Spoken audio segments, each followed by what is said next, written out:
సాయి కిరణ్ గారు hi sir. Congratulation sir. మనకి Masooda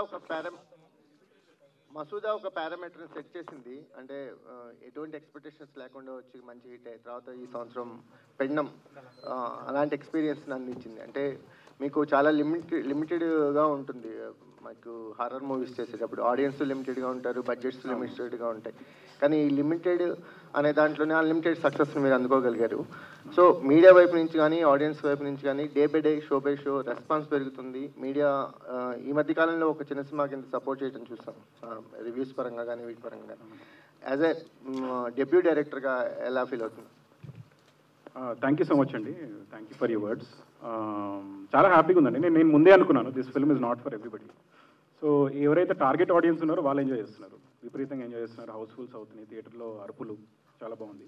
and especially thanks to media అండి. మీ అందరూ చాలా సపోర్ట్ చేసి ఈ లెవెల్కి తీసుకొచ్చారు మా సినిమాని. Thank you so much. ఈ వీక్ కూడా ఇలానే షోస్ పెరుగుతూ ఉంటాయని అనుకుంటున్నాను. చాలా హ్యాపీగా ఉన్నారు. Thank you. శ్రీరామ్ గారు, సో ఒక సోలో సక్సెస్ అనుకున్నారు చాలా కాలం తర్వాత. సార్ ఒక టీమ్ సక్సెస్ సార్. నిజంగా నాకు ఇట్స్ ఫస్ట్ సక్సెస్. ఇండివిజువల్గా ఒక సినిమాలో అంటే సపోర్టివ్ రోల్స్, క్యామియోస్ తెలుగులో ఇవే అనమాట.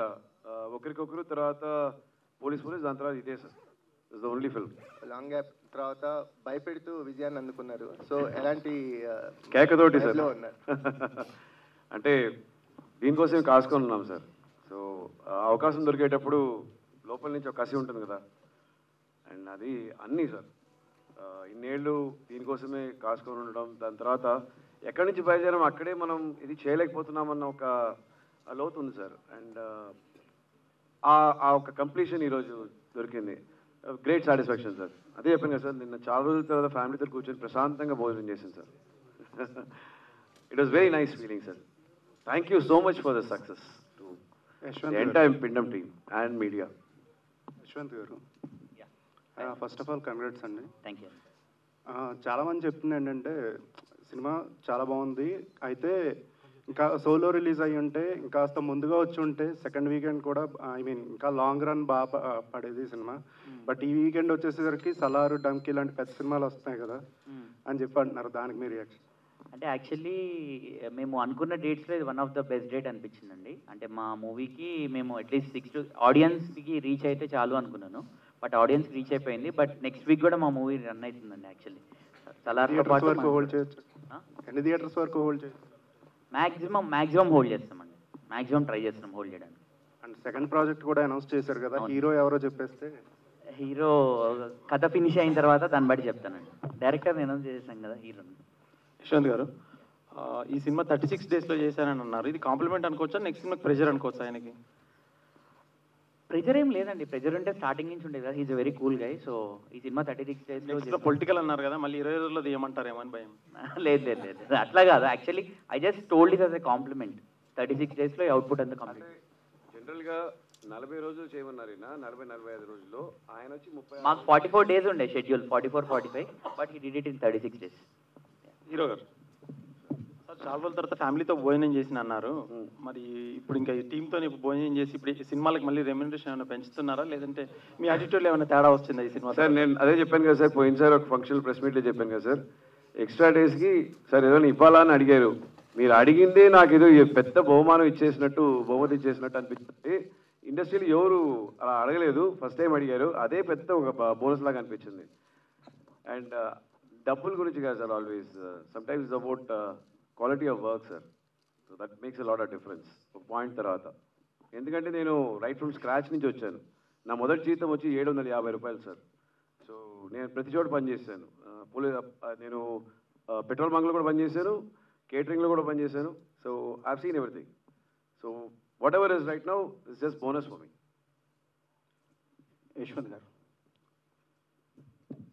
ఈ మూవీ రిలీజ్కి ముందు ఓటీటీ నుంచి మంచి భారీ ఆఫర్ వచ్చినా కానీ థియేట్రికల్కే వెళ్ళాలని ఒక నిర్ణయం తీసుకున్నారు. అవునండి. సో అది రిస్క్ అనిపించలేదా? లేదండి. యాక్చువల్లీ మేమంతా ఒక team. Actually as I told before, నేను కానీ మా డైరెక్టర్ కానీ మా కోడ్ ప్రొడ్యూసర్ మేమంతా ఫ్రెండ్స్. మా స్ట్రాంగ్ డెసిషన్ ఏంటంటే ఇది మేమందరం కూర్చొని మాట్లాడుకొని ఇది కంప్లీట్గా ఇది థియేటర్కి వెళ్ళాల్సిన సినిమానే, whatever it is will face, ఏదైతే అది అవుతుంది, మనం ఫేస్ చేద్దామని మేము డెసిషన్ తీసుకొని we came back here. But audience proved we are correct. అంటే ఫస్ట్ సినిమానే కదా, సేఫ్ గేమ్ ఆడాలనిపించలేదా? సేఫ్ గేమ్ కంటే కూడా ఇంత మంచి సినిమా థియేటర్కి వెళ్ళి ఆడియన్స్ చూస్తే బాగుంటుంది అనిపించింది. అంటే ఇది నా ఒక్క డెసిషన్ కాదు, చెప్పాను కదా, నాది, మా డైరెక్టర్ది అండ్ కో ప్రొడ్యూసర్. ఏదైతే అది అవుతుంది, will let's be on our gut feeling అన్నట్టు we went for the theatres. Pindam 2 ఎప్పుడండి? డైరెక్టర్ ఉందా సార్ పిండం 2 ఉందా? లేదండి, ఇప్పట్లో అయితే ఏం ప్లాన్ చేయట్లేదు. ఇంకా టైం పడుతుంది. ఎప్పుడైతే బ్యానర్కి డబ్బులు అవసరమో అప్పుడు తీస్తాం.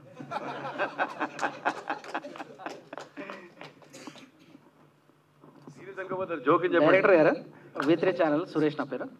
సో ఫస్ట్ చెబుతుంటే హర్రర్ జోన్ నమ్ముకున్నారు కదా, అదే కంటిన్యూ చేస్తారా? లేదండి, నేను ప్రతి సినిమా వేరే జానర్ ఉండబోతుంది. నెక్స్ట్ అయితే పొలిటికల్ డ్రామా, దాని తర్వాత క్రైమ్ కామెడీ. ఎందుకు ఫస్ట్ ఇది చూస్ చేసుకున్నారు? ఇది ఫస్ట్ ఎందుకు చూస్ చేసుకున్నానంటే, నాకు హారర్ సినిమాతోనే ఎంట్రీ ఉండాలని ఉండే నాకు. ఎందుకంటే హారర్ సినిమాలో ప్రతి క్రాఫ్ట్లో మన స్కిల్ చూపించుకోవాల్సి వస్తుంది. చాలా చాలా పర్టికులర్గా, చాలా కీన్గా అన్ని అబ్జర్వ్ చేయాల్సి వస్తుంది. ఎందుకంటే ఇప్పుడు మీరు వాళ్ళు డ్రామా తీసుకున్నారనుకోండి, రియల్ లొకేషన్లో షూట్ చేసేయచ్చు. ఇప్పుడు హారర్లో సెట్ కంపల్సరీ ఉండాలి, సెట్ మన కంట్రోల్లో ఉండాలి. అలా చాలా ఆస్పెక్ట్స్ ఉంటాయి, అవన్నీ బాగా అనలైజ్ చేయొచ్చు. ఫస్ట్ మూవీకి మంచి ట్రైనింగ్ అనిపించింది. అందుకు సంఘటనలు ఏమన్నా చూస్ చేసుకున్నారా? మీకు ఏదన్నా తెలిసిన కథలు కానీ లేదా మీరు ఓన్గా? లేదండి, ఫస్ట్ ఏం చెప్తున్నట్టే ఒక ఇన్సిడెంట్ బేస్ చేసుకొని, నల్గొండ జిల్లాలో జరిగిన ఒక స్మాల్ ఇన్సిడెంట్ బేస్ చేసుకొని దాని చుట్టూ కథ రాయడం జరిగింది.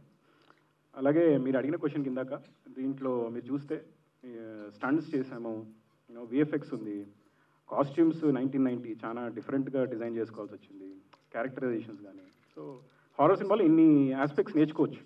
ఫస్ట్ సినిమాకి అది చాలా మంచిది అనిపించింది నాకు. అందుకు ఎక్స్పెక్ట్ చేశారా ఇంత విజయం వస్తుందా? మంచి సినిమా అయితే వస్తుందని 100% ఎక్స్పెక్ట్ చేశాను. 100% స్క్రిప్ట్ స్టేజెస్ నుంచే తెలుసు నాకు, కవి సిద్ధార్థ్ గారికి అప్పటి నుంచే ఫుల్ కాన్ఫిడెన్స్ ఉంటాయి. బట్ నాకు ముందే తెలుసు ఈ story it's a theatrical experience. So మీరు ఇందాక అన్నట్టు ఓటీటీకి ఎందుకు ఇవ్వలేదంటే, ఫస్ట్ మంచి ఆఫర్ వచ్చినా కానీ వీఆర్ వెరీ కాన్ఫిడెంట్ థియేటర్లోనే ఎంజాయ్ చేస్తారు ఈ సినిమా ఎక్కువ. సో మళ్ళీ హీరోతోటి ఏమైనా చూడొచ్చా మీ డైరెక్షన్లో? తప్పకుండా అండి. Is going to do very intense and powerful character. You will know very soon. Hero గారు సో చాలా గ్లామర్గా ఉన్నారు అప్పటికి ఇప్పటికి. ఇలా మీద గెలికి అలా మాటలు తీసుకొస్తేనే మనకేంటో తెలుస్తుంది. మళ్ళీ మీరు కొత్త కథలు ఏమైనా చూస్తున్నారా? అవును సార్, రేపు యాక్చువల్లీ ఇక్కడ నుంచి షూటింగ్కి బయలుదేరాలి సార్. అక్కడ రాజేంద్ర ప్రసాద్ గారితో కొన్ని సన్నివేశాలు ఉన్నాయి. సో భయపెట్టే క్యారెక్టర్స్ ఎక్కువ చేస్తున్నారు మీరు. లేదు సార్, అలా ఏం లేదు సార్. దిస్ వన్ అలా అంటున్నారా? ప్రేమలో పడాలండి, కానీ అలాంటి కథలు రావాలి. నెక్స్ట్ కూడా ఒక థ్రిల్లర్, దాని తర్వాత ఐ థింక్ సంథింగ్ ఎల్స్, ఇంకోటి ఒక ఇంటెన్స్ రివెంజ్ డ్రామా, అన్నీ కొన్ని వేరే వేరే జానర్స్లో ఉన్నాయి. తప్పకుండా మీరు సాయి కిరణ్ గారు కూడా చూసారంటే హారర్ తర్వాత ఈ doesn't want to another horror. ఆయన ఒక పొలిటికల్ డ్రామాని వెళ్ళారు. అందరూ వేరే వేరే జానర్స్ ట్రై చేయాలనుకుంటారు. నాకు దీనిలో previous was a failure. So నాకేంటంటే this should be a success అనుకున్నాం. సో నౌ టిక్ అయిపోయింది horror. So not horror for some time. So first 700 తీసుకున్న రెమ్యునేషన్, మరి ఇప్పుడు ఎంతో చెప్పలేదు ఆ విషయం. 750 అది సార్, అది టెలివిజన్ సార్. ఇప్పుడు మీరు ఏదైనా మంచి లెక్క వేసేయండి, కానీ పెద్దగా వేసేయండి sir. Hi Sriram sir. Hi sir, congratulations. Thank you so much sir. Thank you sir. అయితే other night I was watching Prithviraj, Malayalam star Prithviraj interviews అనమాట. సో ఆయన సలార్ డెబ్యూ ఫిల్మ్ అనుకుంటారు అందరూ, but Police is his debut Telugu film actually. Yeah Police. In fact I introduce him. So ఆయన ఇంటర్వ్యూలో కూడా చెప్పారు, శ్రీకాంత్తో కలిసి సినిమా చేస్తా అని చెప్పి నేను ఒక నేషనల్ లెవెల్ ఇంటర్వ్యూలో చెప్పారు. సో అది చూసినప్పుడు నాకు ఏమనిపించింది అంటే, ఇమీడియట్గా you both started at the same time బేసికల్గా, మీరు పృథ్వీరాజ్ గారు కూడా. బట్ కాకపోతే చాయిస్ ఆఫ్ ఫిలిమ్స్ అనేవి సక్సెస్ని డిలే చేసే మీ విషయంలో అని అనుకోవచ్చా? లేదంటే రైట్ చాయిస్ ఆఫ్ ఫిల్మ్ తీసుకుంటే సక్సెస్ ఎప్పుడైనా వస్తుంది అని అనుకోవచ్చా? మీకు యాక్చువల్లీ పృథ్వీరాజ్ గారు ఒక సంవత్సరంలో ఎన్ని సినిమాలు చేస్తారో తెలుసా మీకు? Almost close to 25-26 films. మాకు ఏ లాంగ్వేజ్లో అయినా 3 to 4 films the max. So the choice of ఒక 10లో 2 clicking, a choice of 26 or 25లో multiple clicking is more probability on a ratio. So moodlo, if all the 3 goes wrong, again దానిలో ఒక average అయినా it doesn't work so much. So limitations are there. So experience also comes over period of time అనమాట. That is how it is. And in fact he is actually 4-5 years younger than me as well. But is talented. In fact Police చేసేటప్పుడు ఈ traded as డబ్బులతో కాదు, నేను నీకోసం ఇప్పుడు చేస్తాను, నేను అడిగేటప్పుడు నువ్వు చేయాలన్నారు. నేను అలానే ఆయన మలయాళంలో విలన్గా చేశాను, ఆయన తెలుగులో నాకు విలన్గా చేశారు. So you telling me it can be mixture of both collective. I'm not saying, I'm not blaming anything on everybody. It's also me choice. Yeah. Cool, sir. Hope you will carry this streak.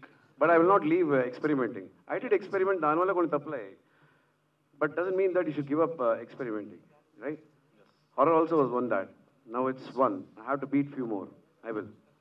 Good, sir. All the best. Thank Sai you. Kiran Daidu. Sai Kiran garu, hi. అంటే film some పార్ట్స్లో I have issues.